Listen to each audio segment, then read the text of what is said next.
Welcome, friends, and thank you for tuning in to this episode of Off the Spinner Rack. This is episode 12, part 3 of Dave Sim's interview. And this particular episode will have a little insert on question 2 from Matt Dow, who is the intermediary of Please Hold for Dave Sim. Thank you, and I hope you enjoy this episode. My first question for Dave Sim is: did you have any formal art training, or did you develop your skills over years of practice? No, absolutely no formal art training or even informal art training. Just looking at the comics that I liked and the cartoonists that I thought were the best.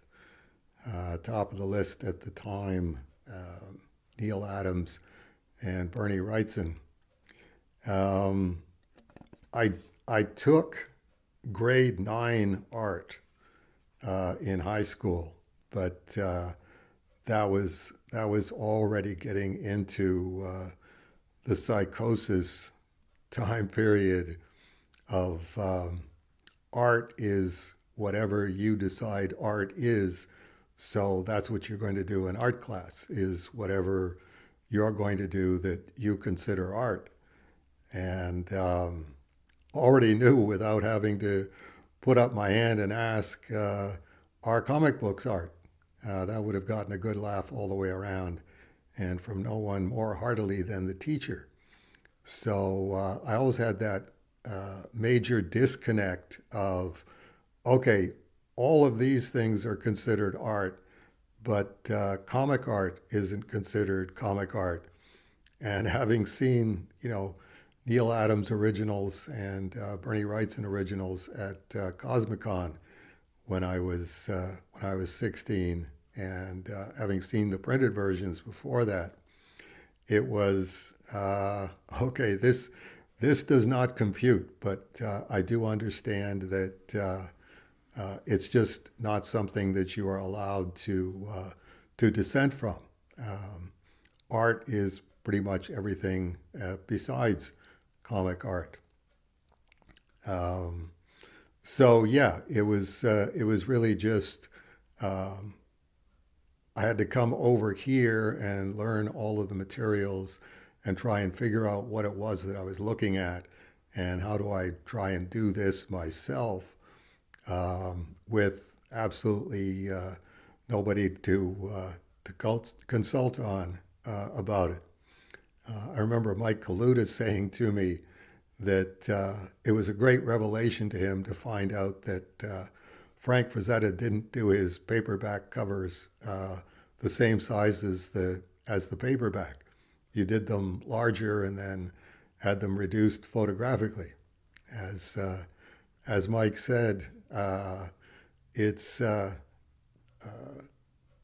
it's like having to invent the wheel, which is easy unless you're actually having to invent it and you don't have a basis for it. And that's pretty much the situation that we were all in. It's like you did it wrong and made obvious mistakes, and then just had to figure out everything on your own because what you were interested in and what you were trying to do was universally deplored um, in society in general.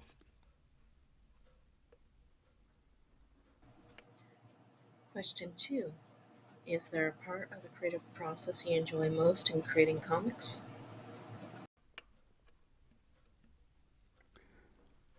No, I'd have to say that I enjoy all parts of the creative process.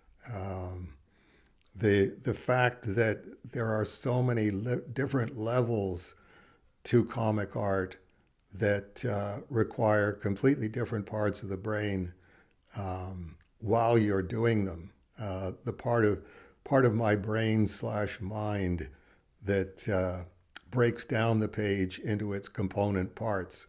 Here's where the close up goes. Here's the word where the word balloons go, so that you're reading the word balloons in the right order, and they're carrying you through the page um, in the right order, and using the jump from one word balloon to the other to have a bridge in the middle where this is what I want you to be looking at in the picture while you're going from this word balloon to that word balloon. That's a completely different part of brain mind than once I've got that going. Okay, now I want to get the expression right, which isn't just a quick pencil sketchy kind of thing. It's okay now. Uh, this is what I want you looking at in between these two word balloons, and now I've got to bear down on it and say, okay, what is the expression? If it's anger, what level of anger is it? If it's anger with impatience or anger verging on rage, those are two different expressions, and that's a completely different mindset from how do I break down the page? How do I get the reader reading everything in the right order? And then followed from there to okay, that's the expression that I want.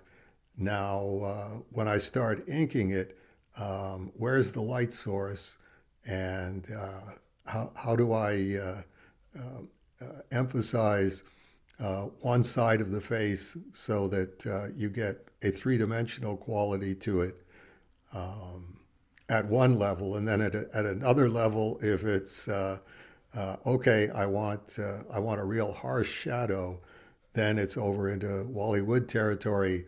I like to fill in my solid blacks and then see how much drawing I have left to do, which I'm living with a lot right now, and going, God bless Wally Wood for distilling things like that, so that as many times as I do it, I still need to remind myself about that. And then different finishes, adding backgrounds, lighting the background, how much space does the background take up, how detailed is it? Is it cartoony? Is it photorealistic? Do I want it to look like it was done by Al Williamson, or do I want it to look as if it was done by Milt Caniff? And gradually getting to the point that Neil Adams always wanted me to get to of why don't you just draw instead of trying to figure out how to make this look as if somebody else drew it. It's never going to look like that. It's always going to look like you drew it. So just do that. Keep in mind densities and things like that, but do your own work, and then further exploring how far into the page Neil Adams went in his inking, and going, this really takes a level of focus that I could only have dreamt about 40 years ago, where it's, okay, now I'm doing a face that's a quarter of an inch high, but I need to bring the same value to it. I have to say, okay, what's the expression on the face? And instead of having a face that's 2 inches high to try and get the expression right, it's only a quarter of an inch, but it's still got to be right. And that's just, okay, I need the pen to be as sharp and brand new as I can get it. I need the ink diluted enough so that it's not catching on the page. Testing it on a black area that I haven't filled in the solid black on, and going, okay, that's finally thin enough, and I've drawn that eye 5 times in the black space, and now I'm just getting to the point where the ink is the exact right density, and the line is the exact right density. Now it's time to draw the eye, and just hope that it comes out the way I want it to come out. And it's very, very gratifying. it's gratifying to finally get to that point after doing this for 50 years plus. April also sent a follow-up. I should have mentioned earlier, but Matt Dow, I wouldn't mind hearing your answer to question 2. So Matt says, when someone else does it. I kid. Actually, when I think of something I wrote 20 minutes later and I still laugh my butt off, specifically the after gag on this strip I did for Vark Trek, which it still has me in stitches, which is, so anybody watching the video will see my mock-up for page 1 of Vark Trek, which is a variant cover to the Vark DeLorean that I pointed out. You know, variant covers are great, but if it's a variant cover that looks like a different comic entirely, we could just make a different comic entirely and get back that year-plus backlog of issues that we used to have before COVID and running out of steam. You know, getting ahead of the freight train, as it were. So the strip itself, which the part that I like is it looks beautiful because I went and Googled Jack Kirby's space and found a bunch of panels and went, okay, I can just crop this and it'll look like a really neat space scene because Jack knew what he was doing. And it's my mock-up of the Varkterprise, which is the Enterprise with Cerebus' head on it. And Dave has a suggestion to improve it, and David Birdsong has actually done Dave's suggestion and made a new version, but since this is just a mock-up, I didn't throw it in there yet. But the after gag is, damn it, Jim, have you been in my Rigelian Kush again? Which I just really like the idea that, you know, that it's Bones getting all mad that Jim's smoking his pot. And it's space pot. I didn't even pick up on that. I'm sitting there going, Matt Dow thinks this is hilarious, and I just don't have the Star Trek mind for stuff like this. Well, okay, I should really quickly do this for the audio folks who are going, oh man, for the blind people in the audience. So it's 4 panels of Kirby space, and the dialogue is outer space. Just think about it, all those stars and planets and stuff. Like, wow, man, and we sail through it in a tin can, just trekking. And then it's the Vark Trek logo. And so the after gag of, damn it, Jim, have you been in my Rigelian Kush again? With 3 exclamation points. I decided, because I it's one of those, hey, Vark Trek should be its own book. And okay, I'm starting to work on it. And I decided that, so it's going to be Dante as Captain Kirk, and it's Baby Yoda Spock, who will be coming in the Vark DeLorean, so it's a bit of a spoiler for anybody waiting for that issue, as Spock.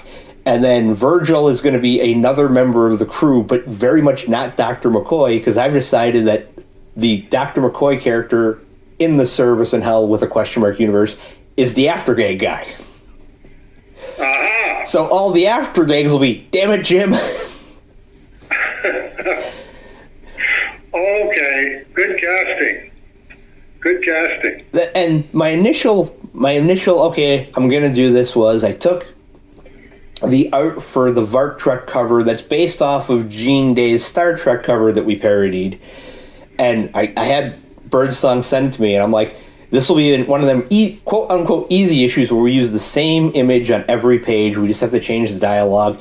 It'll write itself, right, Matt? And I'm like, okay, I'll do page 1 introducing the concept, page 2 building on the concept, and then page 3 will just be the cover image for the rest of the book. And I printed out the image, and I got it on a little clip or a little stand, and I've been staring at it while I do other stuff going, there is not a single joke in my head to that image. And before I suggested this, I was thinking of doing a Star Trek parody with my characters in one of my mini comics. And, I keep coming up with ideas for mini comics that I don't have time to do. And I'm like, no. And I actually drew, here's my characters as the Star Trek cast. And there's this part of me that's going, well, what if I just did both together, where it's the Cerebus in Hell with a question mark parody, and it's the Iguana versus Beer parody, And due to a transporter accident, because it's Star Trek, that's all they ever had in the original series was transporter accidents, the two universes collide. And so the tentative title for this issue is Mirror, Mirror on the Wall. Which is another inside reference. I at least picked up on that part. Well, there's the classic episode called Mirror, Mirror where Kirk and Spock, or no, not Spock, it's Kirk and like three other members of the Enterprise beam aboard, and there's an accident and they end in a parallel universe where everyone's evil. And that's where Spock's got a goatee, because he's evil. That's how in science fiction, the shorthand for you're in an evil parallel universe is they have a goatee. Which, in the early 2000s, when I used to go to the Chicago Comic-Con, me and another guy pitched it to Eric Larson that when he was going to introduce an evil version of the dragon from a parallel reality, and we were like, he's got to have a goatee. And Eric Larson looked at us and went, no. The whole point is he looks exactly like the dragon. Well, I said the goatee, and Eric liked the idea of the goatee, but then the other guy had this thing for mullets, and it's like, give him a mullet too, and it's, no, we're not putting a mullet on the dragon. A mullet and a goatee on Savage Dragon. Why, if I had more spare time... Yeah. Spare time. What's that? I'm wondering, can you do this Mark Trek in 16 pages? If I do the version where it's the two parodies together, maybe. It might end up going up to 20. Okay. It's at this point, the first 3 pages are pretty much in my head. I have a mock-up of page 1. I have half a mock-up of page 2. I just have to finish some of the dialogue, do the mock-up for page 3, and then it cuts over to the other universe, which gets to how those characters get into the transporter, and then the two transporter, then it becomes my characters in Cerebus and Hell, which of course, Beer immediately sees Cerebus and is like, hey, how's it going? And Cerebus is going, no, please, no. Dave, you promised this won't happen again. No. Because, every time I team up my characters with Cerebus is very much going, no, I don't want to do this. No, please stop. No. Which sort of brings us to the comic strip that's covering this whole Please Hold for Dave Sim episode. But that's another story for another time. Have you written a full thesis on your theories on the Bible, or has it mostly been explored in Cerebus and on a Moment of Cerebus blog? I've probably written a full thesis if you include both of those, and then correspondence, which I just I retain the correspondence digitally, but I don't sit down and say, okay, this is what each letter that I wrote this month was about. And particularly 20 years ago, when Cerebus had just come to an end, I did get questions about my theories on the Bible, and I would answer them as best I could. But it's there's no common frame of reference for that to take place. I mean, the number of times where okay, they've read what I've had to say about Jesus, and then want to ask me a question about Jesus, and I have to say, no, you're asking me about the synoptic Jesus, and I'm talking about the Johannine Jesus. If you want to ask me about the synoptic Jesus, that's fine. I'm familiar with Matthew, Mark, and Luke. I think more familiar than probably most people are. But when you ask me, well, okay, when Jesus says whatever Jesus said, in, Matthew 5:28, then okay, now I have to get my interlinear out and go to Matthew 5:28 and see what the text actually says. And when I read what the text actually says, then I'll comment on that and say, okay, here's what I think he was actually referring to there, and here's why I think the church fathers had to change it from that, because they didn't know what he was talking about, and they just wanted to make it into, okay, this is what we think Jesus should have said, or this is what Jesus meant by this. And it's like, well, oh no, you're completely changing the meaning of what he said. But I'm willing to do both. I'm willing to comment on what it's been changed into, but I'm obviously far more interested in what it actually says. So probably between the mid 1990s, not mid 1990s, late 1990s, and 2007, there's probably a good chunk of my theories on the Bible in correspondence that, if somebody's interested in the future, they would be able to go in and look at them. But, it's a given that nobody is interested in what a cartoonist has to say about the Bible or theories about the Bible. And I take that as a given. It's that links to no Jew would accept me as a Jew, no Christian would accept me as a Christian, no Muslim would accept me as a Muslim. Basically because in order to be a Jew, you have to let go of Christianity and Islam. And in order to be a Christian, you have to let go of Judaism and Islam. And in order to be a Muslim, you have to let go of Judaism and Christianity. It's kind of a non-negotiable thing. So it's, well, I'm not going to do that. I consider them three parts of the same story, and I'll be happy to explain why I think that if you're really interested. But I don't think you're really interested. So that's on the one side, and then you've got 90% of the comic book field or 95% of the comic book field just rules anybody out as a human being if they believe in God. So it's interesting for me because I've been studying this now since 1996, and I keep finding more and more confirmation of what it is that I theorize. But nobody's actually interested in, like I say, in what a cartoonist has to say about the Bible.